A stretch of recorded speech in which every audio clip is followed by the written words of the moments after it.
Hey yo, welcome back to Slowpoke, where I got the first in a brand new video series for you, where you guys can get your own decks and gameplay featured on this channel. All you gotta do is join the channel down below, a little join button down there. I think it's like £3 a month. I'll provide you with a Google Drive folder, bang your gameplay in there, and then I'm gonna make some videos on them. How's that sound? So our first video today is from my good friend Demetrius Eaton. He has an incredible Galaxy Mewtwo list that we're going to take a good look at now, because it's a super fun deck, let me tell you. Right then, so this list revolves around Mewtwo and Mew tag team, a basic Pokemon 270 HP with the ability Perfection. This Pokemon can use all the attacks of your benched EX or GX Pokemon, and if they're in a discard pile as well. So this is going to let us get a little sneaky with it. This could let you essentially throw away stage 1 and stage 2 GXs, put them in a discard pile, and our basic Mewtwo can use them provided they've got the same energy. Pretty gnarly. And because of that, it's only got one GX attack, and that's got Miraculous Duo. For 3 energy you do 200, but if you've got 1 extra energy attached, you can heal all damage from all your Pokemon. So this is our builder. I'm going to try and attach a load of energies to our Mewtwo Mew, and then have them pick and choose attacks that we want to use at any given time. Pretty cool. Let's keep it moving. Now, I know Demetrius absolutely adores Trevenant as an attacker. Let me tell you, I do too. Absolutely incredible geezer. Trevenant is a basic Pokemon, 270 HP with 2 attacks. Night Watch. For 3 psychic energy, you do 150 damage, and you choose 2 cards at random from your opponent's hand, and they shuffle them back into their deck. Combined with a Marnie, give your opponent a 2-card hand whilst pretty much threatening 2 shots. Incredible attack. Pretty scary. Combined with a stamp to 3. Night Watch, so they got a hand of 1, and you've essentially set them to top deck city, baby. Hopefully they stay there. Then you got Vileplume-GX, which is an equally good attack, but a bit more situational. For 2 energy, your opponent's Pokemon is going to be knocked out, provided they don't find a switch or something. And then if you have a 3rd energy attached, you can discard all energy from your opponent's active as well. So let's say your opponent's got a Center Scorch to blend, it's got a 5 vintage on them, and they're barreling them down. You can go Marnie, Pale Moon, rip off all their energy and say, right, you need to find like double switch or like switch into a Volcanion to do some flare style to even get going again. We've also got Jirachi-GX. So this is a card that we've seen a lot in like Urshifu lists at the moment, because it removes psychic weakness from your Pokemon, right? So the Urshifus aren't weak to Mewtwo and Mews, funnily enough, and Dragapults. However, it is here in this deck for that as well, but its attack is also extremely helpful. Star Search. For 1 psychic energy, you search your deck for an energy card, attach it to one of your psychic Pokemon. Now, this seems a little bit slow, and granted, it can be, but notice how it says energy card and not basic. This means we can pluck Auroras out of the deck, attach them to our Mewtwo and Mew, and then we don't have to discard a card from my hand as well.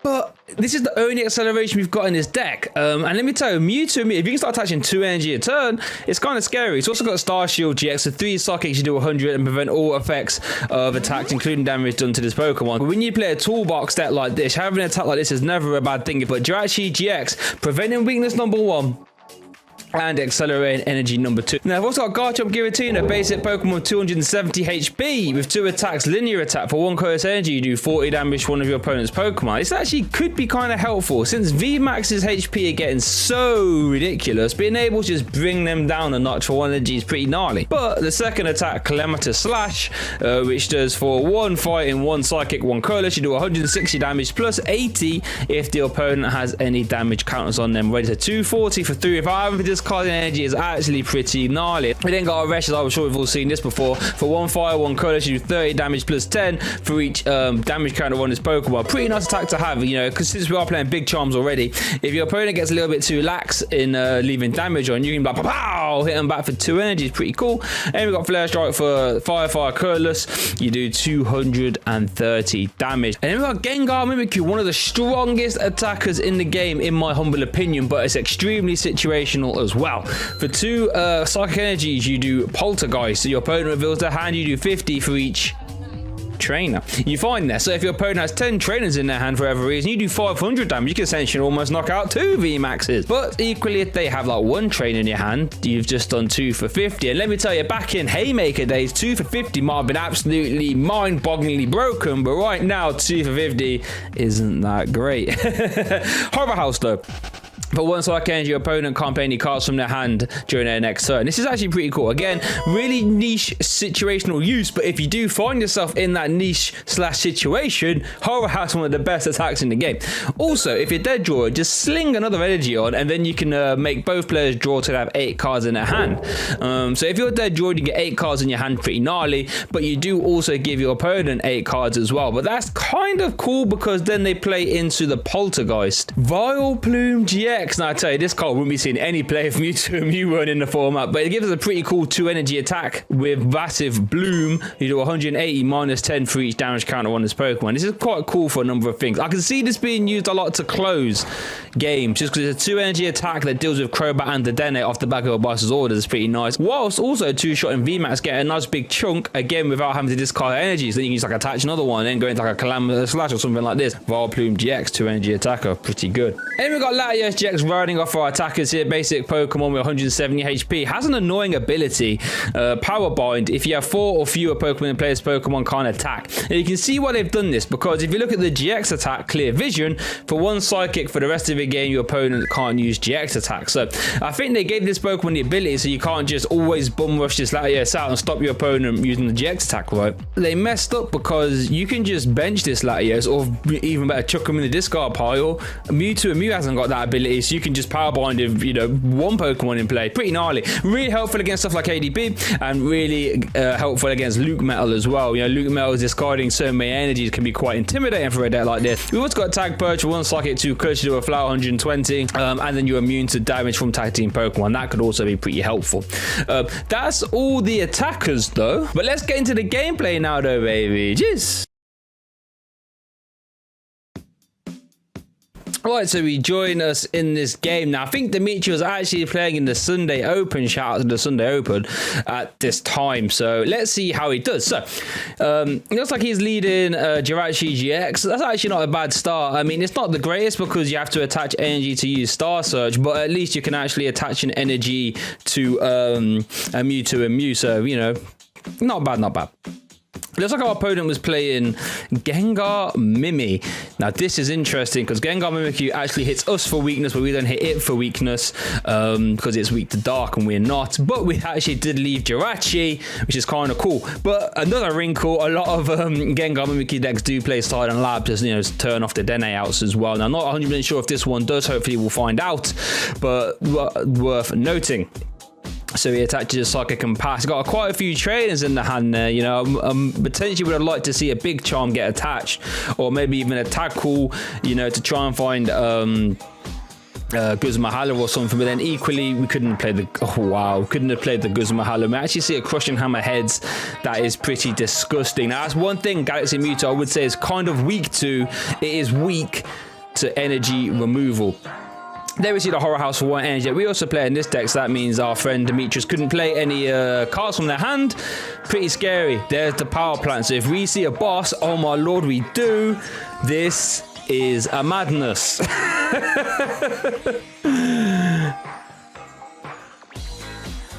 That is a turn 2 500, folks. And that's what Gengar Mimi can do. So let's see how our friend Demetrius, I should say, is going to get back from this. So we see a Tag Call. Let's see, so he gets out the Guzma Hala, I think that's fairly safe. You can like pluck out Chaotic Swell, you know, and turn off the, get rid of that power plant for the rest of the game, hopefully.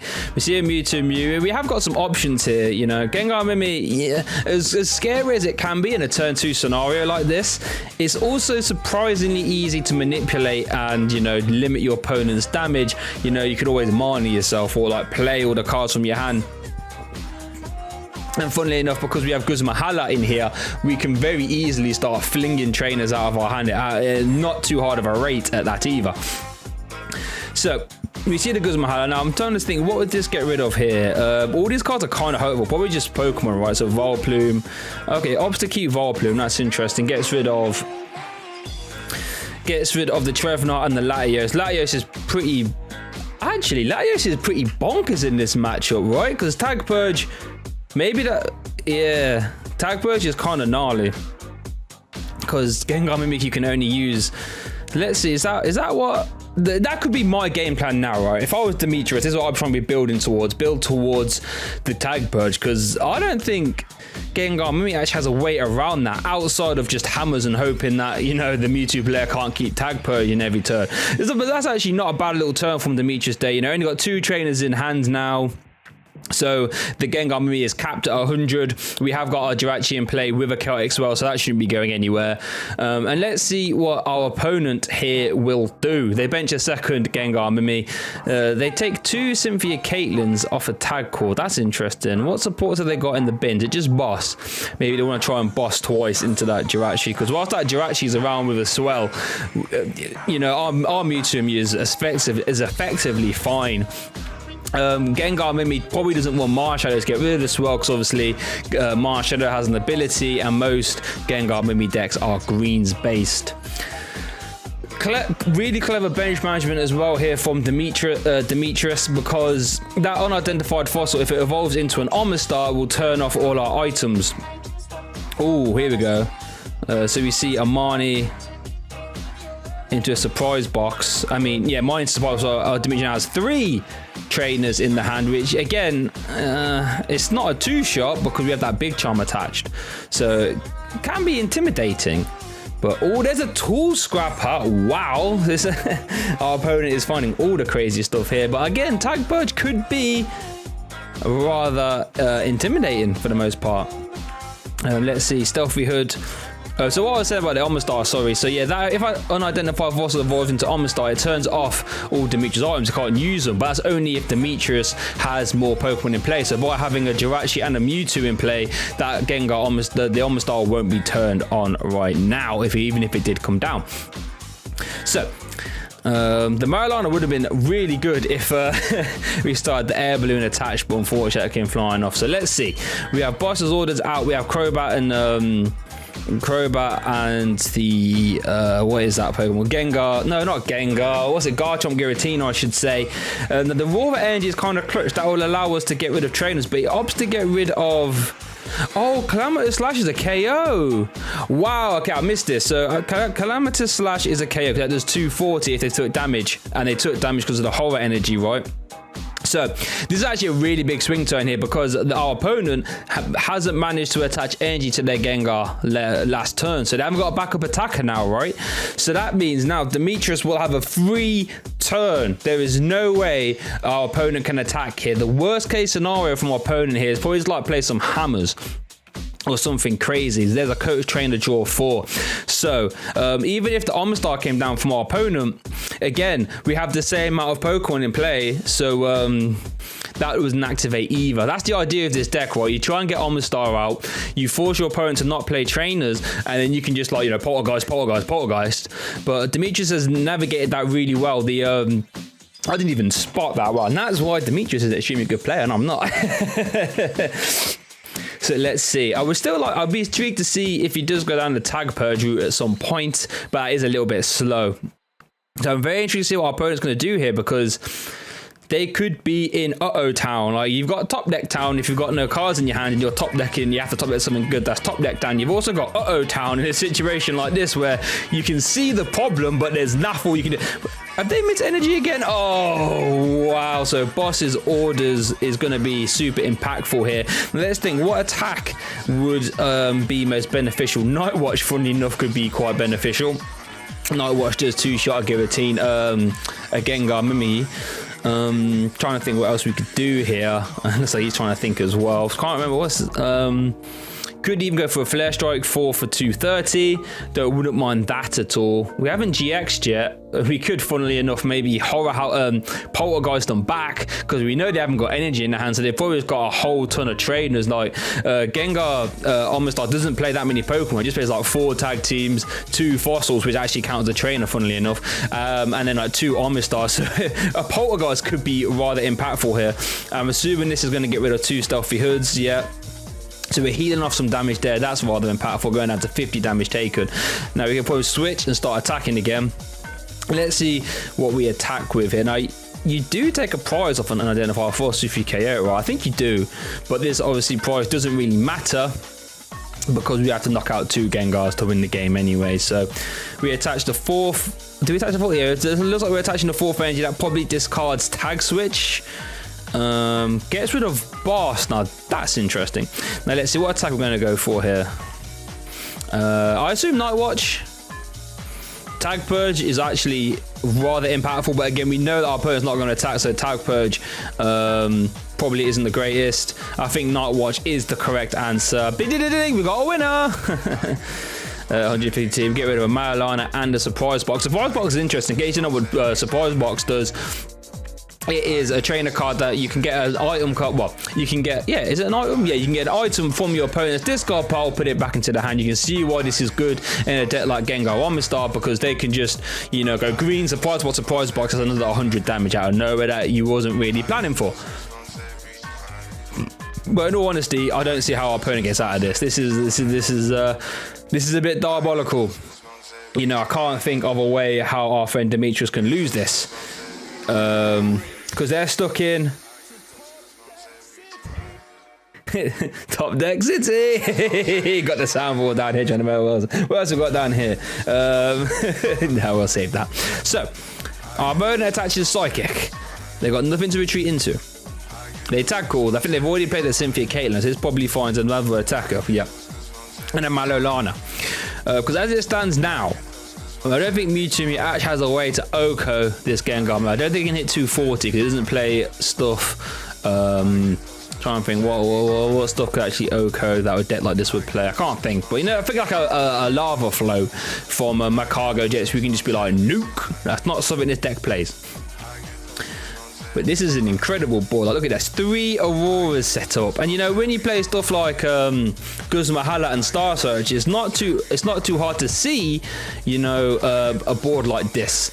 So if you go for the Marnie, that's interesting. And let's see what we get off the back of this. We've got Stamp. Stamp to 3 is actually quite backbreaking for a deck like this. They don't play too much energy. Let's see if he plays it. There we go. So we see the return Stamp down to 3. Now we could see a Night Watch down to 1 card here, I assume. Oh, he's going to go for the Horror House? That's sneaky. That's sneaky. What are we digging for here, Demetrius? What are we digging for? He benches the... okay, attaches to that. I don't know if I like attaching to that. There might be a reason for it. I guess maybe just so we can retreat. We can attach retreat if it gets Guzma'd up. And let's see, what do we get here? Tag Switch, Quick Ball. I wonder if Dimitri goes for the Night Watch here. I mean, that's definitely probably what I'd do. Quick Ball gets away. Quick Ball. Let's see what they're searching. Eldegoss. I don't mind Eldegoss to get Boss. Yeah, because we did see him discard it. What is going on? Is he going for the Horror House? There's some sort of play I'm missing here. If he goes for the Horror House, makes them both draw up to 8. Oh no, okay, so it's just Tag Switch just to, you know, have it 2 energy in case it gets Boss trapped. What type did we go for there? I missed that. And there's the Tag Purge. It has come in the clutch. And now this Gengar deck is struggling big time. There's a power plant though. Maybe that's why Demetrius was so proactive in making sure this Gengar maybe can attack, because it might have to. You could go stuff like Horror House. In any scenario, just, you know, get the hand back up, try and find a replacement stage, and then get cracking with the Mewtwo Mew. So let's see. We've only got 2 cards in our hand, so the Poltergeist isn't doing a great deal. I should have been looking at how many surprise boxes we've seen from them. I think we've seen 2. Oh, I've just realised that means the Jirachi's ability's turned off. So, there's a Crushing Hammer. Wait a second. So, if Jirachi's ability is turned off, I assume they're going to play this surprise box, right? Yeah. So we have 3 trainers in our hand. That's 150 times 2, no? Shouldn't that be a KO? Am I missing something? Does the Big Charm help out? Hold on.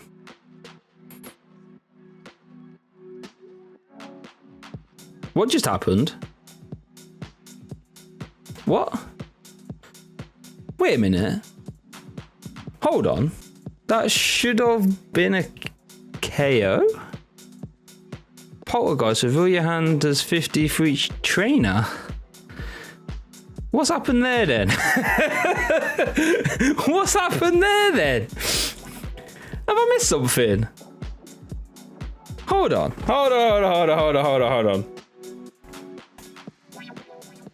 Poltergeist isn't items, is it?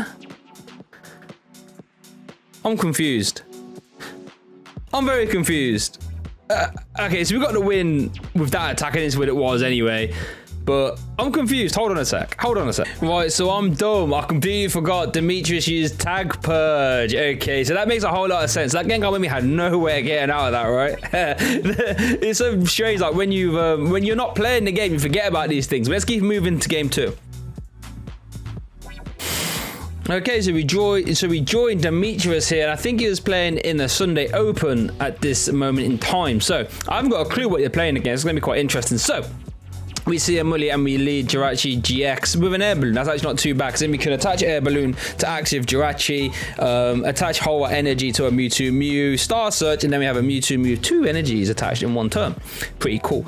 Saying that, we're going first though, so no we don't. Let's see what we search is. It looks like we're playing against a welder deck of sorts. It could be baby clowns, like a Tempo Zard, or an opportunist box, as I like to call it, because you just take any opportunity you can to take prizes.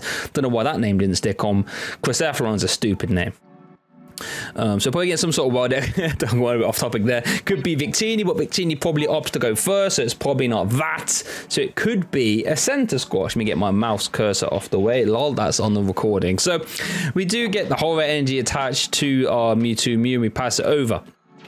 So we can't get to Night Watch turn 2, unfortunately. We could do that Vileplume, the attack though, which is 180 minus 10 for each damage count on this Pokemon. Chances are we're not taking damage, so 180 is a good clean 2-shot in everything in format.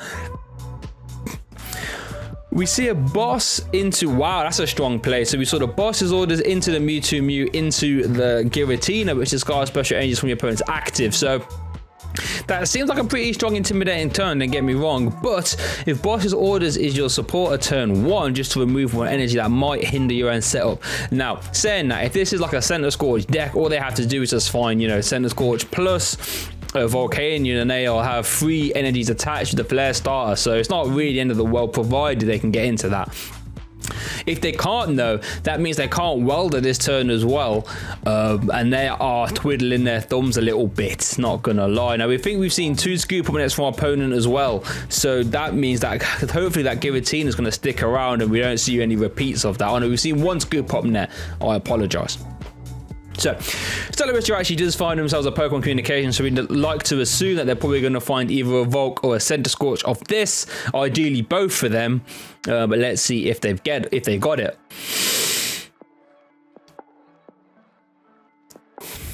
Excuse me.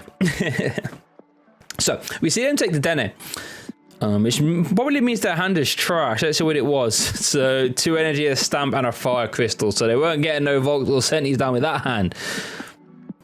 I would be quite upset if I was Demetrius here, if they get into a Flare Starter onto a Center Scorch. Here, if that doesn't happen.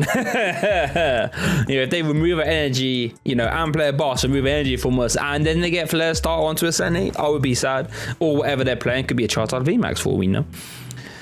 There's 2 bosses gone. Chances are they probably don't play a third if this is a wilder deck. I think that Quick Ball did take a Volcanion, so we might see use of Flare Starter here, but the main question is, oh wow, they had the Center Scorch as well. Oh no, it took, I think the Quick Ball took a Center Scorch V, I apologise. So now their bench is full.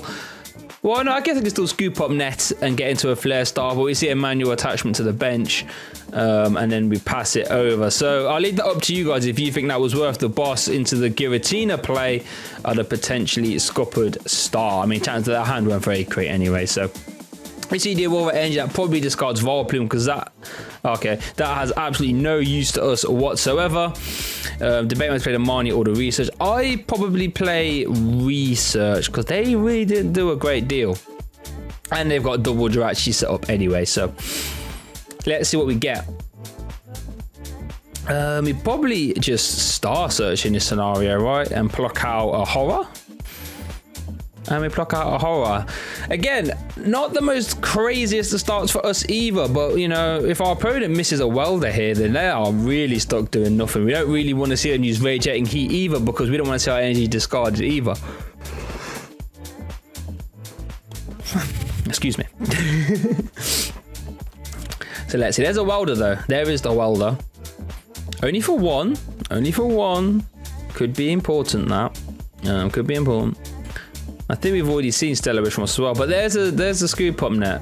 On the bench, Giratina. Oh. That's painful.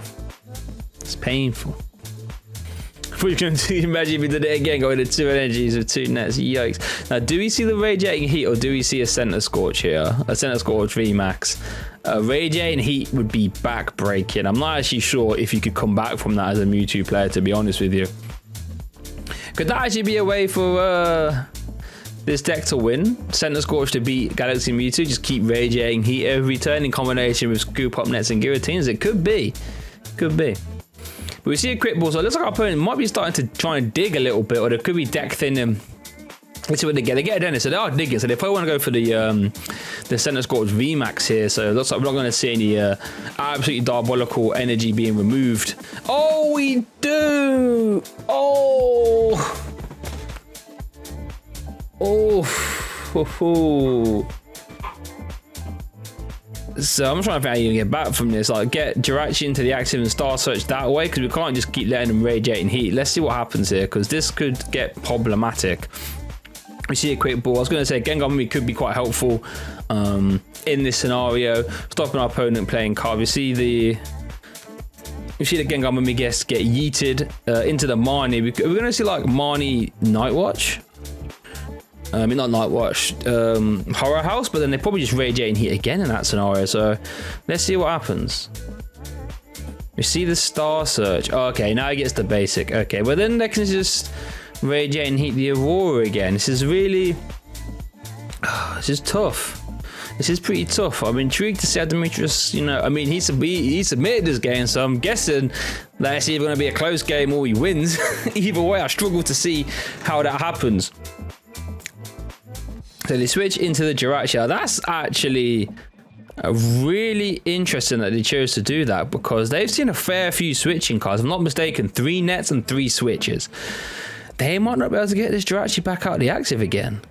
There's a giant half. Okay, let's have a look. I think it was 2 switch, and he's moving too fast. So let's see. So we see the Pokemon communication. He attaches second fire. I'm assuming that the communication either finds Crobat, Dedenne, or VMAX. Let's see what it finds. I think VMAX is the safest answer, but we could be wrong. Could be wrong. Dedenne, wow, so they're going digging, huh? Very interesting. I'm guessing. Let's see what they get rid of. Fire energy. Okay. So that means they couldn't get the Jirachi back out the active. So this could be a really impactful turn here if that Jirachi stays in the active. That gives Dimitri a good opportunity to start potentially trying to take back some momentum in this game, and it does. Wow, super. I don't know if I agree with that Center Scorch players play there. Like, that's the problem with Jirachi. It's good, but you don't want to end the turn of it in the active. So let's see what our friend Demetrius does here. Tag Call gets rid of both tag teams left in deck, and we probably see a research here or Guzma Hala. We do see the Guzma Hala. This is probably what finds a Swell. Big Charm, Swell, and then Horror, I assume. We could be trying to end our turn with a Nightwatch here. That might be what Demetrius is planning to do. You know, because that Center Scorch, while it is big and scary, it's not big and scary if it's only got 2 energy on. We've seen 1 word from our opponent already. We have removed the giant half, so they can't just use that to bail them out energy. So let's see what we do see here. We do see the Nightwatch, and they haven't got a Jirachi in their hand anymore, fellas. Don't forget that. We get over a Center Scorch and an energy, so they go to a 4-card hand, 5 after the top deck. Don't mind that. Let's see what our opponent does here. If they do have Welder for free, that is a pretty intimidating spot, but don't forget we do have access to our Trevenant's they've seen one welder. We do have access to our Trevenant-GX attack, which, remember, if you have 3 energy attached, which we do at this point in time, we'll discard all energy from our opponent's active, whilst also KOing it if they stay in the active. Now, we have seen, I think, minimum of 2, max of 3 switches from our opponent. There's one. Let's see if he scrolls over now. Okay, so our opponent bounces the giant half. So, okay, we see a Heatran. Interesting. They choose to bench the Heatran. What are these other 3 cards in your hand, good sir? Why would you choose to bench the Heatran? I'm a bit confused by this. They attach actives, that's 3, and they G-Max center first. They've got a 2-card hand. Interesting. I think GX could be the way to go here. We've already seen a fair few switches from our opponent. They've only got a 2-card hand. They didn't really do a lot last turn either. So I think Pale Moon GX is the play here, right? Removing all them energies and forcing them to find another switch, because if they don't, they get KO'd and we take 3 prizes. And there's the Pale Moon. Like I said, Trevenant's such a gangster attacker, fellas, you know. So now 3-card hand. Do they have the switch? We've just seen 1 switch from our opponent, really. Oh, I guess there's a number that we couldn't see. And if I should move my face cam out of the way, huh? Either way, I think no, it's definitely more than 1. I think it's like 2 or 3. Max of 3, minimum of 2. Also, they do have a welder though. They do get a max value welder. They choose to attach to the bench. That's interesting. I guess I have to switch anyway, but they would have to switch. There's a 3rd. Do they have to switch? 4-card hand. No. That one there was a violation. That one there was a violation, baby. Trevenant doing what it does. And now look, Demetrius gets a free hit on the Heatran. So do we have a way of straight KOing this? Outrage is a KO. Yeah, 190. We have 180 damage on us.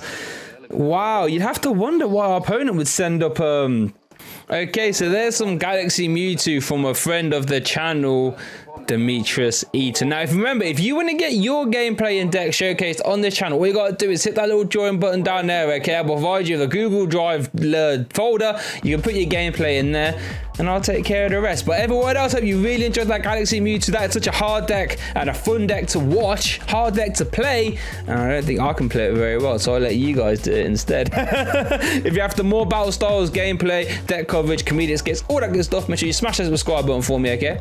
Thanks for watching, and I'll see you all next time.